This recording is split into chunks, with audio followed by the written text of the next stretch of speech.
Assalamualaikum warahmatullahi wabarakatuh. Nah, kita ketemu lagi nih adik-adik dengan saya Kak Bagus. Sebelum kita mulai pembelajaran kali ini, sebelumnya bagaimana kabar kalian pada hari ini? Nah, semoga kalian senantiasa sehat selalu ya. Dan bagi yang sakit segera disembuhkan dan sehat seperti sedia kala. Kita ingin tahu nih, kita pada pertemuan kali ini akan membahas tentang apa? Pada pertemuan kali ini kita akan membahas tentang metabolisme sel. Apa sih metabolisme sel itu? Nah, untuk itu kita bahas bersama-sama yuk, apa sih metabolisme sel itu? Metabolisme sel. Nah, metabolisme sel ini merupakan proses kimia yang terjadi di dalam tubuh sel makhluk hidup. Nah, metabolisme sel ini juga sering disebut sebagai reaksi enzimatis karena dalam proses metabolisme selalu menggunakan katalisator enzim. Nah, dalam reaksi metabolisme sel ini terbagi menjadi dua, yaitu reaksi pembentukan atau disebut sebagai anabolisme. Nah, seperti fotosintesis, dan yaitu reaksi penguraian atau disebut juga sebagai katabolisme. Nah, seperti proses respirasi.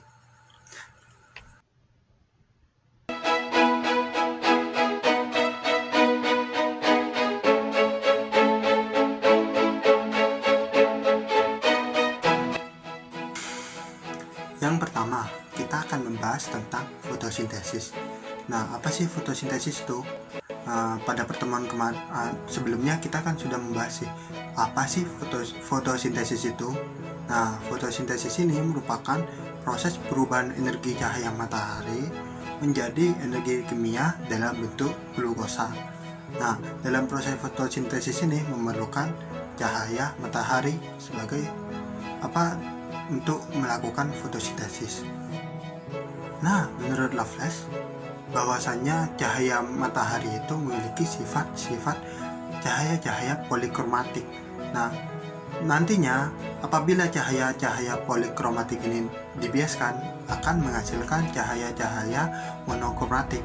Nah, cahaya-cahaya monokromatik ini akan ditangkap oleh klorofil dan digunakan dalam proses fotosintesis.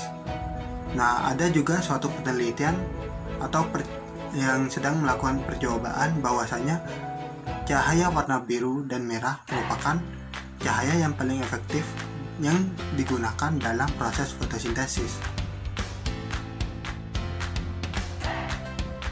Untuk selanjutnya kita akan membahas tentang reaksi fotosintesis.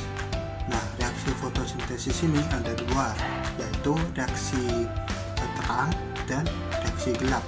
Reaksi terang ini merupakan reaksi fotosintesis yang membutuhkan cahaya dan tidak bergantung pada suhu. Dan untuk reaksi gelap ini adalah reaksi fotosintesis yang tidak memerlukan cahaya dan bergantung pada suhu. Nah, untuk reaksi terang ini merupakan awal terjadinya fotosintesis, dan untuk reaksi gelap ini merupakan lanjutan dari reaksi terang. Ternyata ada beberapa faktor yang mempengaruhi laju fotosintesis. Apa saja itu? Nah, yang pertama yaitu konsentrasi karbon dioksida. Nah, apabila karbon dioksida yang tersedia ini sangat sedikit, maka akan memperlambat atau menghambat terjadinya laju fotosintesis. Nah, untuk yang kedua yaitu intensitas cahaya. Intensitas cahaya ini sangat diperlukan dalam awal terjadinya fotosintesis. Apabila cahaya yang dibutuhkan tidak optimal, maka akan memperlambat atau menghambat laju fotosintesis. Terus yang ketiga yaitu suhu. Nah, apabila suhu yang didapatkan dalam proses fotosintesis ini tidak optimal, maka sama seperti sebelumnya akan memperlambat laju fotosintesis. Nah, untuk yang keempat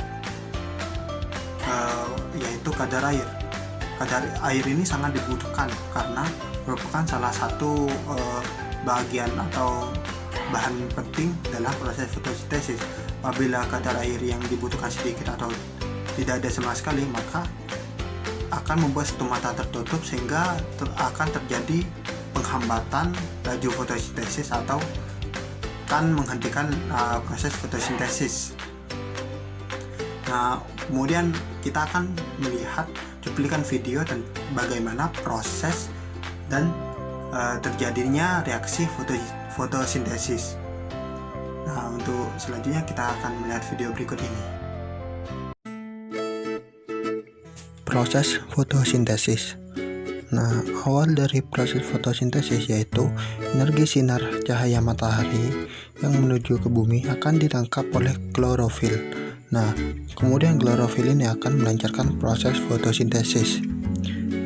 Kemudian dari proses tersebut akan terjadi reaksi antara CO2 dan H2O yang nantinya akan menghasilkan glukosa dan oksigen. Adapun reaksi yang terjadi pada proses fotosintesis yaitu CO2 ditambah H2O yang nanti akan masuk ke dalam klorofil, kemudian ditambah cahaya yang nantinya akan menghasilkan oksigen dan glukosa.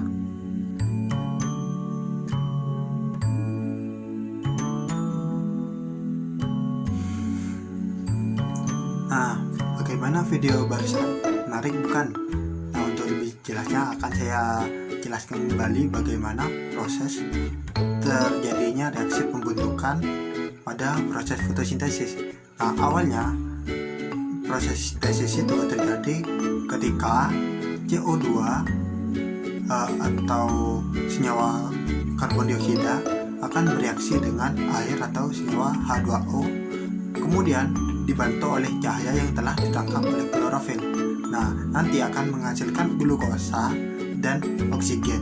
Nah, glukosa ini akan digunakan oleh makhluk hidup atau tumbuhan tersebut, dan untuk oksigen ini akan digunakan oleh makhluk hidup yang membutuhkannya seperti manusia, hewan, dan lain-lain.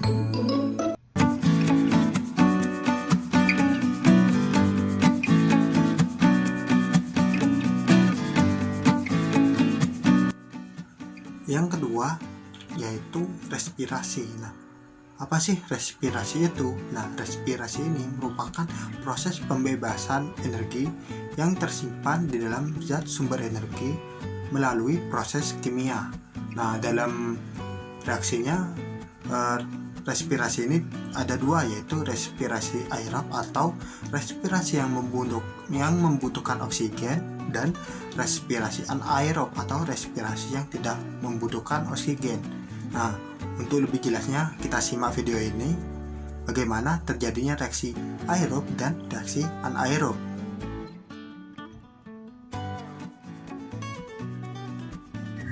Hai adik-adik, nah untuk video respirasi bisa kalian cek di link deskripsi ya. Nah, gimana penjelasan video barusan ya? Menarik bukan? Apakah kalian sudah paham? Nah, saya rasa kalian pasti sudah paham sih tentang respirasi aerob dan respirasi anaerob. Nah, untuk selanjutnya yaitu contoh respirasi, yaitu respirasi pada glukosa. Nah, contoh sederhananya yaitu C6H12O6 ditambah O2 atau senyawa glukosa bereaksi dengan oksigen yang nantinya akan menghasilkan 6CO2 atau senyawa karbon dioksida dan menghasilkan 6H2O atau senyawa hidrogen, dan juga akan menghasilkan energi. Nah, energi ini akan digunakan tumbuhan untuk sintesis atau anabolisme dan gerak serta pertumbuhan tumbuhan tersebut. Mungkin hanya itu yang bisa saya sampaikan pada pertemuan kali ini. Nah, kesimpulan dari pembelajaran kali ini yaitu metabolisme sel merupakan proses kimia yang terjadi di dalam tubuh makhluk hidup, tepatnya terjadi di dalam sel. Nah, proses metabolisme sel ini ada dua, yaitu reaksi pembentukan yang bisa kita sebut anabolisme seperti fotosintesis, dan reaksi penguraian yang kita sebut dengan katabolisme seperti respirasi. Nah, fotosintesis ini ada dua, yaitu reaksi fotosintesis ini ada dua, yaitu reaksi terang dan reaksi gelap. Untuk proses respirasi ada dua, yaitu respirasi aerob, yaitu respirasi dengan oksigen, dan respirasi anaerob, yaitu respirasi tanpa menggunakan oksigen. Baik, kita telah berada di penghujung pembelajarannya. Nah, semoga apa yang kita pelajari pada pertemuan kali ini merupakan ilmu yang bermanfaat bagi kita dan bagi orang lain dalam kehidupan hari-hari. Nah, terima kasih telah menonton video ini dan mendengarkan saya. Kurang lebihnya mohon maaf. Terima kasih. Wassalamualaikum warahmatullahi wabarakatuh.